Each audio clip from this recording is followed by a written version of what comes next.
I think that the hard part really about in life is really finding your direction. I feel like that's something I definitely struggle with, and I even feel like even my little brother honestly struggles with that shit himself. I think that as human beings, we have a lot of different interests, and I think that there's nothing wrong with wanting to do multiple things, but I think what's important is making sure that you try a bunch of different stuff to figure that out. And like I said, be still. You really got to be still with yourself, be present with yourself. You got to meditate, you got to read, you got to do all the things that give you the opportunity to one, research whether or not you like something, and ask yourself the question like, if I had to, would I be willing to do this forever for no money? And if that's the case, if the answer is no, then you probably should change your career path and direction.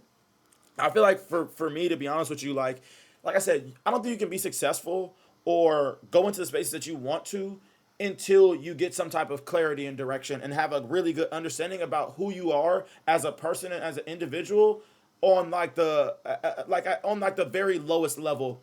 And like I said, I think that it's okay to not have like that clarity, automatically off rip. I feel like as human beings, we put this pressure on ourselves to have things solved immediately or have things figured out right in this moment. But it really isn't even about that. It's no kind of rush. It takes time. You got to do the things that you need to for yourself. So saying life is definitely a risk. You got to take risk if you want to see the reward, bro. If you want to be successful, you got to take the risk.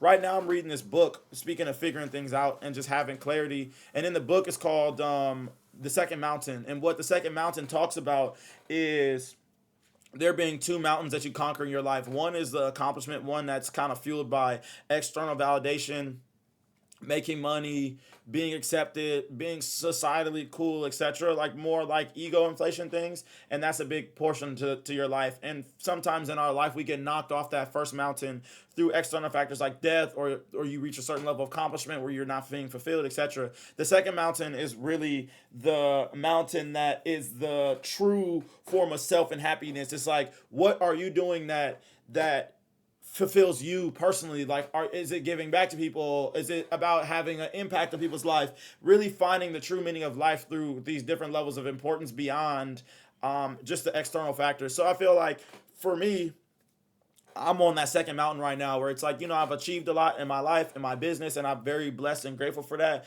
But I think that the next level for me in life is going to come as a result of like me figuring out that second mountain. It's like, who is Jordan outside of business? What is Jordan truly interested in? And I think that as I figure out and navigate that, it'll give me a lot of clarity for climbing up that first mountain again or climbing up, say, a third mountain, and having a really good understanding of that. But you know it's figuring yourself out is really the most important thing that you can do, bro. You owe it to yourself to be still and figure yourself out. And that's like the message I got this week, which is why I stayed in LA, is because one of my friends moms called me and said, hey, look, you need to be still. You need to kind of sit in New York City and you know figure out what you want to do. You know what I'm saying? So that's the reason why, like I said, I'm here right now. But I think that being still is so important, bro. Like, you gotta, like I said, chart the direction before you can go there. Mental health is so important too, and that's why I say all the time, like, you know,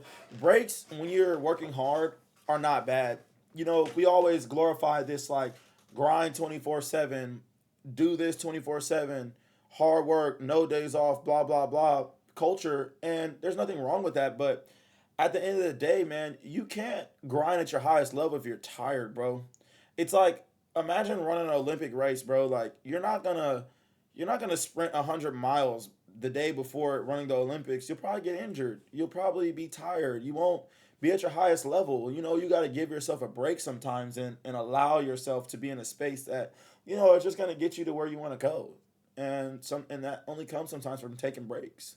Um, Sometimes breaks are not even. You know what I'm saying? I feel like breaks are great in business and just as an entrepreneur or as a leader because they give you a lot of clarity to be a better leader. Like, we as human beings, we put out our stress on other people. We take it out on folks. We just don't do so well. You know what I'm saying? And I think sometimes if you give yourself the space to take that break, you'll become a better leader. You'll be more in tune with your team. You'll be more emotional intelligent. You'll be less stressed and in turn have better relationships with people. You'll come off and radiate differently. It'll just be nice, but you have to really make sure you take that time for that. So that's like I said, that's why I've been on the second mountain piece. I've been on the meditation journey stuff. Been trying to really be intentional about making time for myself and like taking breaks, reading, doing healthy things. And I think a big thing too is really you have to make sure that you avoid unhealthy coping mechanisms, because I feel like, drinking and, going out and partying and doing lustful activities like having sex or like just being distracted in these just like mental pitfalls, they don't help you get that clarity. It's like really all of those things that are like unhealthy, even indulging in food and stuff like that. It just gives you that like dopamine boost that you're looking for, and ultimately delays your journey and delays where you're supposed to go at the end of the day.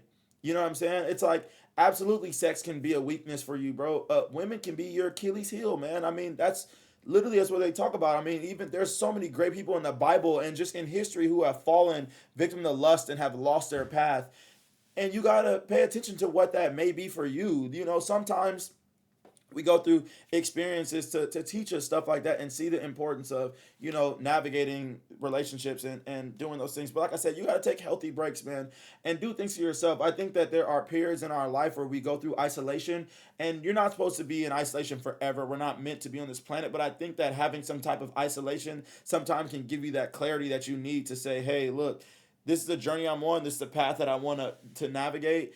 This little period of me being by myself taught me the importance of being alone and gave me the opportunity to just be with my thoughts, which allowed me to really know where I want to be.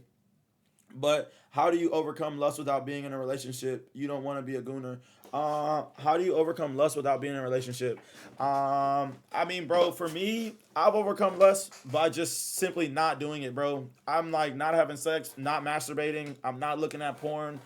I'm not looking at any of that stuff, really, to be honest with you. I feel like those types of things are what I reference when I say like low vibrational activities. Like, and I feel like this sounds a little like corny to say, but like once you get that stuff off your mind, you stop looking at it, it becomes easier for your brain to forget about it, and you don't even think about it or desire it at all. I think of it like this, man. Men and women, bro, your body is a temple, bro. So when you let people into that, it's like you should be very cautious about that. Like you shouldn't want to have sex with everybody. You shouldn't want to just give your energy to somebody else. It's an energetic exchange. You take on what they have, and when you don't know somebody or you're just like lustful, you just radiate that energy. You're taking on things that you can just avoid. Really, on the same thing is too, like I feel like it's easy to just not be lustful when you're focused on like a greater sense of purpose, or you have a greater sense of what you want to do in life. It's like if you enjoy like a good book, or you have other hobbies, or you have things that just take your mind off that, it becomes easier to focus. It won't even cross your mind, honestly. Like you won't be thinking to yourself like, oh man, I need blah blah blah. You'll just be focused on what you need to focus on. So I think that, focus on your goals, do things that make you more productive, spend more time with your loved ones, like build meaningful relationships. I think that, focusing on yourself is the most important thing. And I feel like really, honestly, on the same end, like porn's bad for your mind. It doesn't make your brain smarter. Like replace that with reading. Like obviously easier said than done, but it's like if you can control your lust, you control like your destiny for life and just the way in which you move. And like I say all the time, once you stop it, your brain don't even crave it anymore. It's not even something. It's like I have friends that have been celibate for years, literally. Like they went from like being outside a lot, having sex, drinking, doing all this other stuff, to now being like fully devout Christians, like really just on their path of faith, on their path with a relationship with God, but also on the same end, like really just like super locked in, no masturbation, no porn, no nothing. And like they even say all the time, like they've been doing it for years. They're like, once you get over that initial hump of like having that desire, it goes away.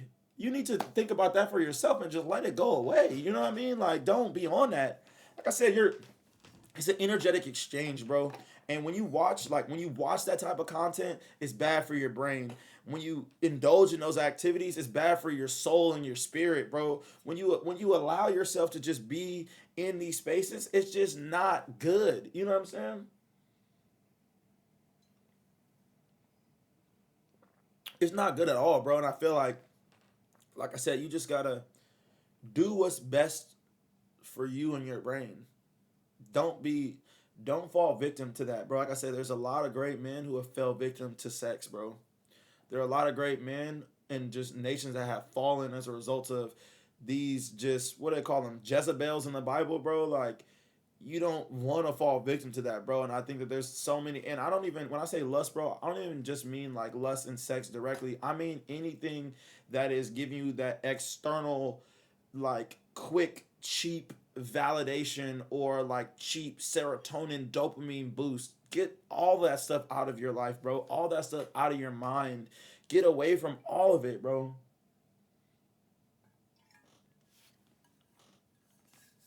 I feel like if you're easily swayed by temptation, you'll never get the best version of yourself, bro. I'm surprised you're not a father yet in the stage of your life, JB. Honestly, man, I'm not a dad because I'm still immature, bro.